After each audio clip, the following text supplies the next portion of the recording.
하나님은 왕으로 사울을 택하셨습니다. 그는 베냐민 지파의 유력한 사람 기스의 아들입니다.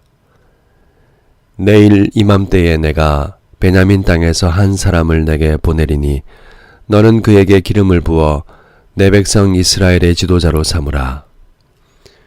하나님은 사울이 오기 전날 사무엘에게 말씀하셨습니다.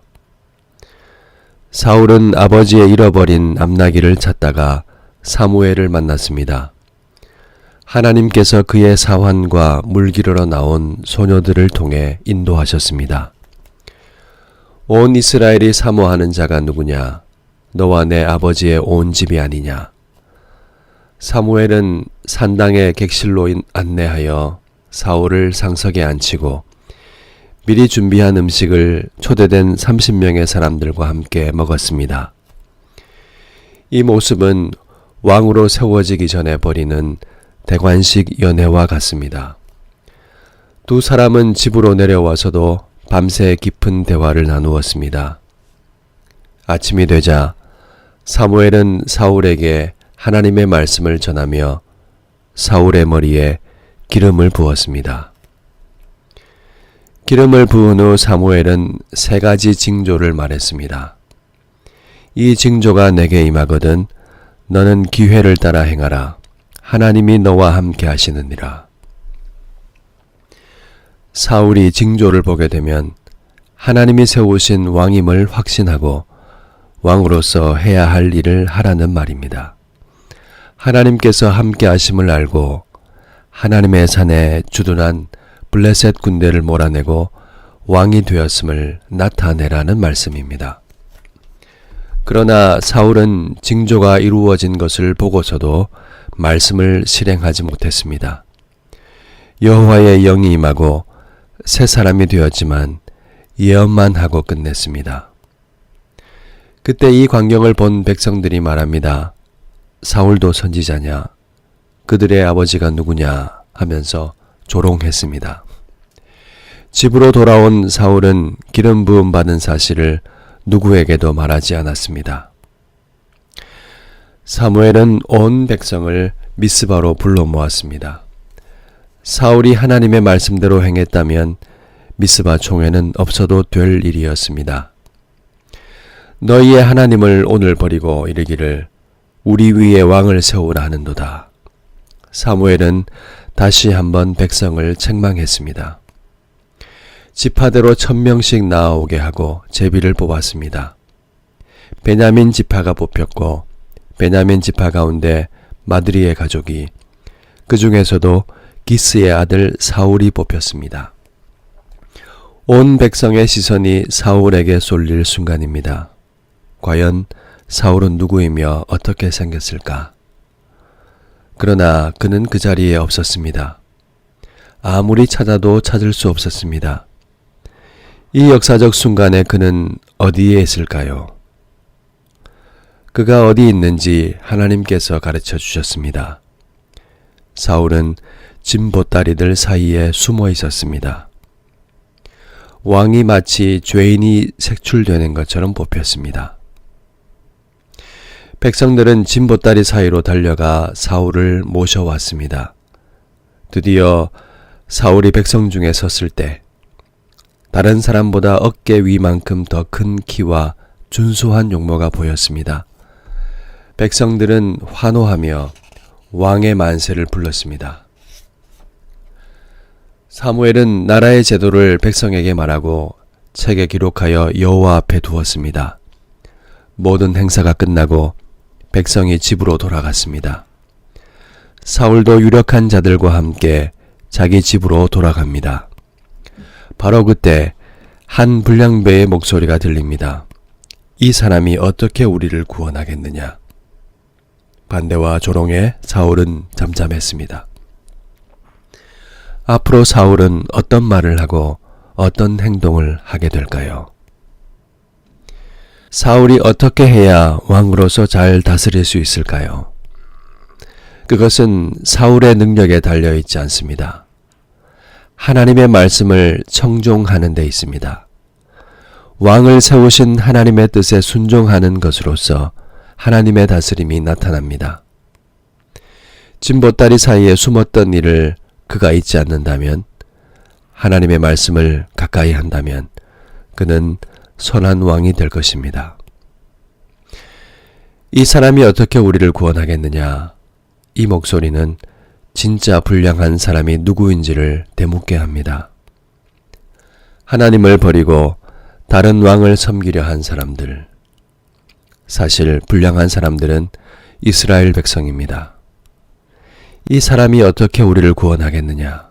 여기 이 사람의 하나님을 대입하면 영락없는 그들의 목소리입니다.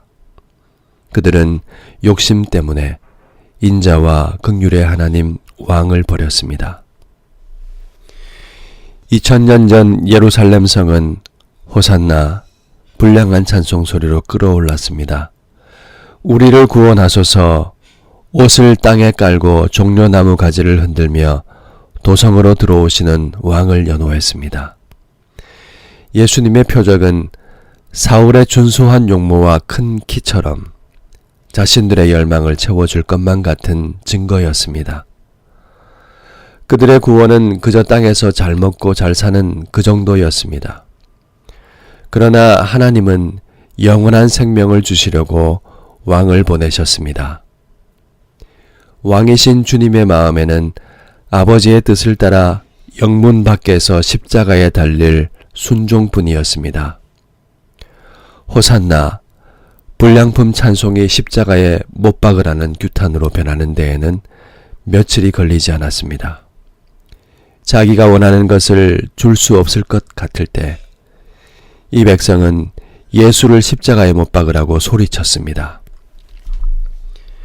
우리가 아직 죄인 되었을 때에 그리스도께서 우리를 위하여 죽으심으로 하나님께서 우리에 대한 자기의 사랑을 확증하셨느니라.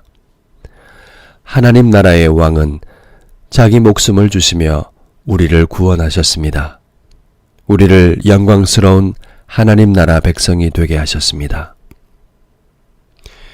본문에 우리의 삶이 어려 있습니다. 하나님 나라는 먹고 마시는 것이 아니라 의와 평강과 희락이라는데 그 맛을 어떻게 맛볼 수 있을까요? 온 마음을 하나님께 향한 순종으로 맛봅니다. 순종하지 않는 사람은 계속해서 관념적인 이야기로만 들릴 뿐입니다. 우리는 가족을 사랑하는 건 사랑한다 말만 하는 게 아님을 압니다. 사랑하기 때문에 직장에서 때로는 모욕도 참아가며 일합니다. 인내합니다. 그래도 헌신합니다. 하나님을 사랑하는 신앙생활도 마찬가지입니다. 말만 하고 가정을 돌보지 않으면 사랑하지 않는 것이듯 말만 하고 순종하지 않는다면 하나님을 진정으로 사랑하지 않는 것입니다. 우리는 어떤 진보다리 사이에 숨어 있습니까? 하나님 나라를 맛볼 수도 없는 것으로 남겨두지 마십시오. 우리를 인도하시는 하나님을 신뢰하고 의지하는 순종의 씨름을 하십시오. 하나님의 말씀을 가까이 하십시오. 일상에서 영생을 취하십시오. 우리는 하나님에게서 성령으로 기름 부음을 받은 사람입니다. 여러 가지 삶의 진보다리 사이에 숨어 있었다면 이제는 나와야 합니다. 순종이 신자의 길입니다. 하나님께 자기의 소망을 두는 자는 복이 있습니다.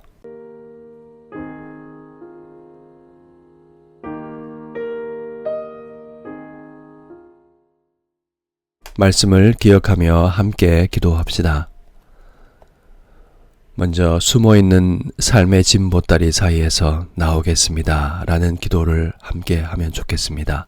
하나님께 소망을 두고 말씀에 순종하며 살게 하소서. 성령님과 함께 매일 걷게 하옵소서. 이렇게 기도하겠습니다.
한 번 더 기도합시다.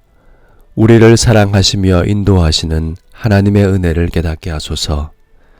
지식을 초월하는 그리스도의 사랑을 우리 함께 알아가게 하소서.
다시 한번 기도합시다. 우리의 삶으로 의와 평강과 희락의 하나님 나라, 왕의 다스림을 세상에 나타내게 하소서. 그렇게 기도하겠습니다.